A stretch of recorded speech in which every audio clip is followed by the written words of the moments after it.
Welcome to Above Par. I'm your host, Kathy Hartwood. I show you how to take more of your talent to the golf course without practicing harder, taking more lessons, or buying new equipment. I show you how to end the frustration of underperforming so you can start playing to your potential. This is where you are going to learn how to think above par so you can play below par. Let's get to it. And welcome back to Think Above Par. I'm, again, as always, super happy you are here and listening. So I appreciate you taking the time out of your day, whatever you're doing, to plug in this podcast. Actually, not plugging me in, but you're plugging in this podcast to listen to what I have to say about the mental part of golf. And this happens to be my 200th episode. And I'm just going to say, it's kind of like nightmares that I have about school, that I missed a class or something, and they're going to take my degree away. Or we had to do these special cultural points. I went to Furman University, and at that time we had to do these cultural credits that we had. And I, for years, had nightmares that I didn't get enough cultural credits and they were going to call me back and take my degree. I think a little bit of this I have to do with this being my 200th episode, because sometimes I forget to number some. And so I think it's 200. I'm pretty sure it's 200. We're going to say it's 200. If someone went back and had to count each one, and they would correct me.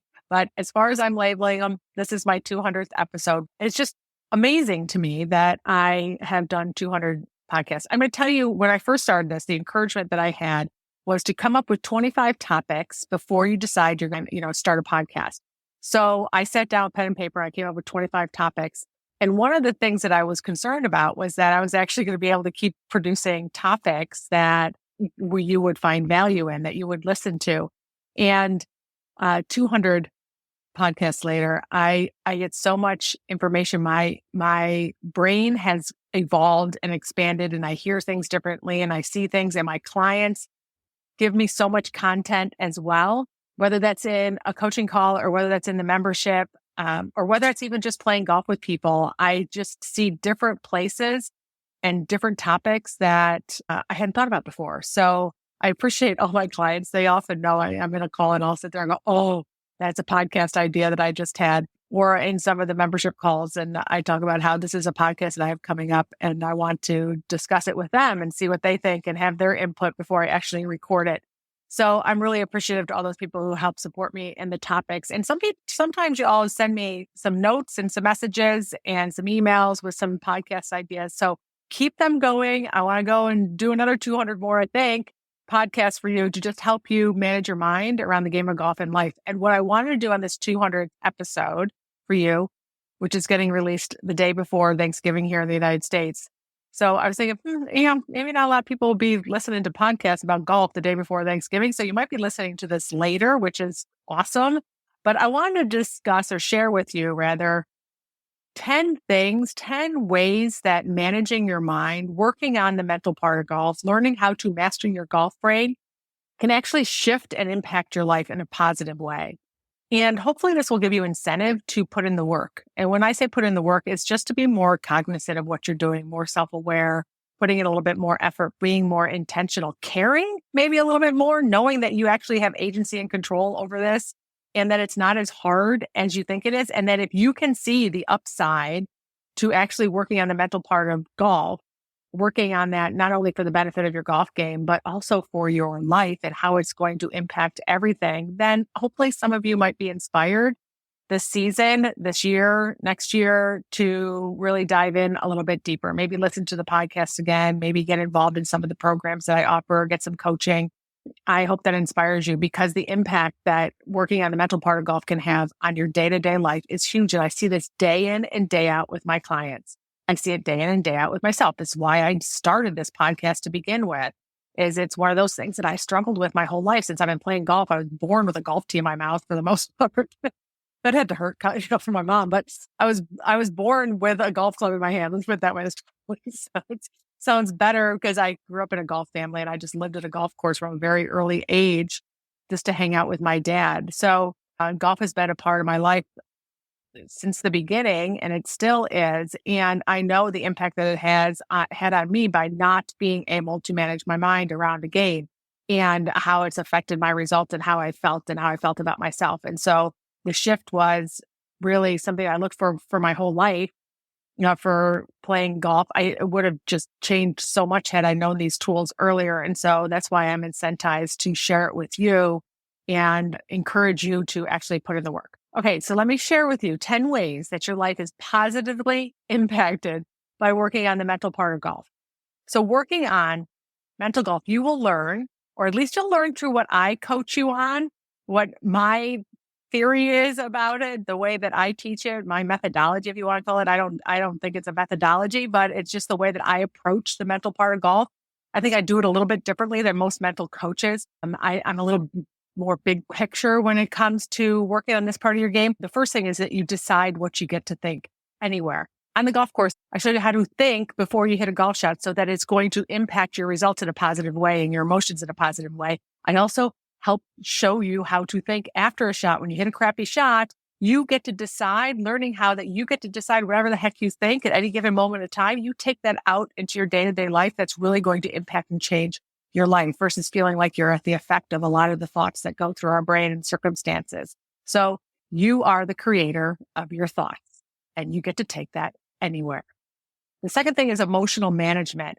So I teach and encourage people, golfers, to process emotions in 90 seconds on the golf course because we don't have a lot of time. And that actually is all it takes to process most emotions other than grief, maybe shame and some other ones, that it only takes 90 seconds. And when you learn how to do that on the golf course, because you're practicing it so that you can benefit your next shot, so that you can hit from calm, certain, or confident, and you learn how to do that, you can find evidence of ways that you can do that in your day-to-day life, so that you are in control of how you get to feel at any given moment in time. You don't need to stay pissed off and frustrated and aggravated or irritated or down or depressed or sad.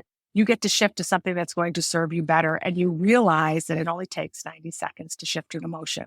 The third one is confidence, and actually more about building self-confidence. So confidence can deal with your ability to do something, like your ability to play the game of golf, for instance. And when you learn to separate out your confidence from your self-confidence, is just something that I teach and I coach people on and I help you build, then self-confidence you can take anywhere, no matter what state or level your game is. No matter what's happening off of the golf course, you get to carry with you self-confidence every single day. And it's something that I encourage all of my clients and you and all the listeners to build and work on every single day. We are not born with self-confidence. It's something that we have to be deliberate about.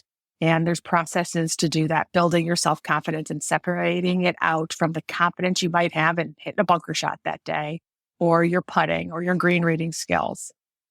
The fourth thing is getting to neutral. And what that means is that if we're in a negative emotion or a negative place about something and we want to feel positive about it, but really we just can't, because we might not like the golf course. We might not like the party we have to go to. We really don't like the person that we have to spend some time with. No matter what happens, we have to pass through neutral. We have to pass through like, it's okay. And on the golf course, we learn to get to neutral, because neutral can serve us way better than being in a negative place. So you learn how to get to neutral on more situations that might be negative in our day-to-day life. When we can make them neutral, our experience shifts so much. So you learn how to get to neutral on things that in the past might have bugged the crap out of us or irritated us or just bummed us out. Neutral is a beautiful place to be. Number 5 is your relationships with other people can dramatically shift. So in other words, when you show up differently, relationships are just thoughts that we have about people, right? There's Billy over there. You have thoughts about him that influences how you feel, and that changes and shifts how you show up with Billy on a day-to-day basis. On the golf course, we have to play with people and different people, sometimes every round. And when you learn how to make people neutral, have more grace and less judgment for other people, you learned how to manage your mind around them, then you get to take that to your day-to-day life, where people won't aggravate you as much, where you get to show up differently. And when you show up differently, the way they interact with you changes.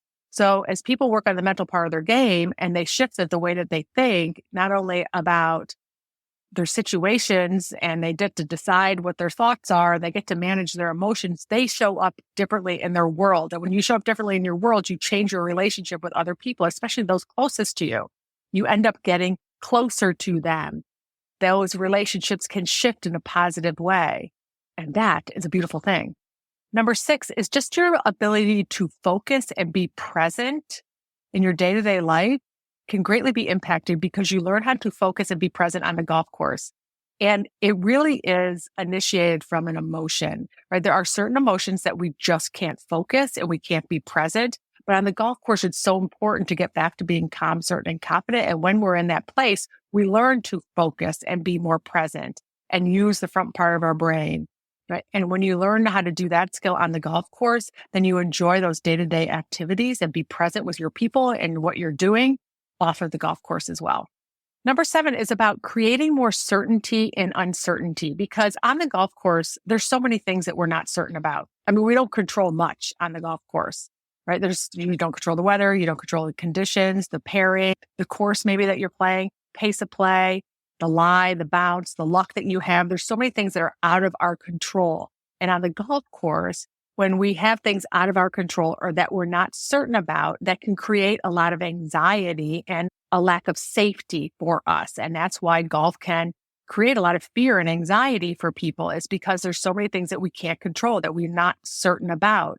But when you learn how to deliberately create certainty on the golf course, being certain about the things that you do know, right, that you do know at that given moment, maybe about that shot or how to play that shot, when you can certainty stack, which is what I teach, you can create a level of safety for yourself. And when you create a level of safety and control, then your anxiety goes down. So off of the golf course, when you learn how to manage your anxiety, when you get to create more certainty for yourself in those uncertain circumstances, that is basically day-to-day life, that's really going to change the way that you show up and how you feel. If we could walk around life in a lot of situations and feel like we had some more control and agency, therefore we had less anxiety because we felt more safe, that's a huge thing. For a lot of people, that's everything, is being able to manage our anxiety. Number 8 is about managing pressure or dealing with pressure or pivoting out of pressure, is really the way that I like to talk about it. And when I coach people who come from all kinds of walks of life, some are very successful in high pressure jobs, trial attorney or a surgeon, for instance, where maybe you and I might think, wow, that's really a lot of pressure to be in those situations. They will come to me and say, I'm really, really good in this situation. I know how to manage pressure. I know how to deal with pressure. And my point is, in those scenarios, in those conversations, is we get very familiar with dealing with pressure in our own environment. And a lot of times what happens is we stay small, so to speak. We stay in the things that we are familiar with that keep us safe and certain, from the last example I gave you. And so we can manage pressure. We have evidence of how to do it. We can pivot in our head. We get to function very highly in situations that seem very pressure filled for a lot of other people, because we are just really familiar and have a system for doing it. But then take them to a different situation, right, where maybe it's not so pressure filled for somebody else, but for them, they don't know how to manage that pressure. What golf does is it allows you to realize that pressure comes from thoughts, right? It is an emotion. It is not necessarily a situation. And you get to pivot to something that is more manageable, something that where you can function, where you can still swing freely and think clearly. And when you learn that pressure is just an emotion, it is not a situation, then you get to take it to everything that you do, not just your small little world of familiarity, where you've gotten really good because of rehearsal on dealing with pressure because it's safe there for you. You get to take any situation in life, which might be pressure filled, so to speak, and get to pivot out of it so that you can function at a higher level and enjoy that. You don't like crumble to the pressure, so to speak, in those situations, whatever they might be in our day-to-day life. So managing pressure better. Okay. And number 9, which is the one that actually matters to me the most. It is actually what it's all about for managing your mind on the golf course. It is what it's all about for you performing your best and playing to your potential. And I think it's what it is all about in your day-to-day life. And that is your relationship with yourself shifts. The language that you say to yourself, your self-worth, your self-esteem, having your own back, being kind to yourself, not shaming yourself, not shoulding yourself, realizing that you are not your golf game, that you are not a number on a scorecard, that you are not a double bogey, you're not a shank, you're not a 3-putt, you're not a win, you're not a loss, you're none of it. You're perfect and whole and worthy just as you are, no matter what happens with the game of golf. And when your relationship shifts, when you can have your own back, when you can walk off of 18 and say, I'm proud of myself and I'm proud of the way I showed up, even though I didn't score the way that I wanted to, even though I didn't perform the way I wanted to, when you can have your own back, I promise you your whole life will change. Your golf will change. The way that you show up in your day-to-day life will change. The way that you feel will change. Everything shifts. And part of the reason why we struggle on the golf course, especially when we're focused so much on our results and our score, is because of what we'll make it mean about ourselves, that we'll beat ourselves up, that we'll tell ourselves that we're not enough, we'll shame ourselves. And we put so much undue pressure on our golf game because of that. But when you can shift your relationship with yourself, right, which is really what I ultimately work on with people, then you don't put so much pressure on your golf game. It doesn't mean that you don't want the results. It's that you're not making the result contingent on you being able to have a nice conversation about yourself when you're done without beating yourself up. And that isn't something just for golf. You just own that you own that everywhere, right? It's not something that we isolate to one little section of our lives, right? You get to take that everywhere, and that's going to shift everything as you shifting your relationship with yourself into a positive one, right? Okay, and the 10th one, which is a little slightly tongue-in-cheek, but I'm going to tell you, is something that I get a lot of comments on that people share with me, is that I have changed the way that they show up in traffic. So if you've listened to my podcast, you know I give lots of driving analogies. I had a dad who had road rage. I have people in my family who have road rage. I've witnessed it. I watch it all the time. And it's just the way that my head looks at big picture stuff. I use driving in traffic as an analogy for a lot of mental coaching because it applies to all of us. We can all relate to sitting in traffic or dealing with crazy people on the road and can relate to those analogies that I share. Is that if you can take it onto the golf course, you can take it into your day-to-day life when you're driving your car a lot. And I've had so many people tell me, thank you for helping me be better on the road and not being so aggravated when I'm driving to work or I'm driving to a tournament or I'm stuck in traffic. So that is one of the benefits. Another benefit, my 10th benefit of how the mental part of golf can help you in your day-to-day life. And so as you head into Thanksgiving, if you're listening to this on Wednesday, I hope you have a beautiful Thanksgiving. If not, I hope you have a beautiful holiday season, whenever you're listening to this. It doesn't matter.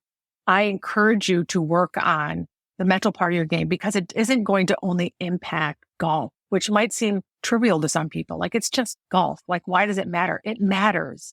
It matters because you're learning skills that are going to shift your whole life. And I gave you 10 examples out of probably 30 that I could do or come up with that I think are the most impactful.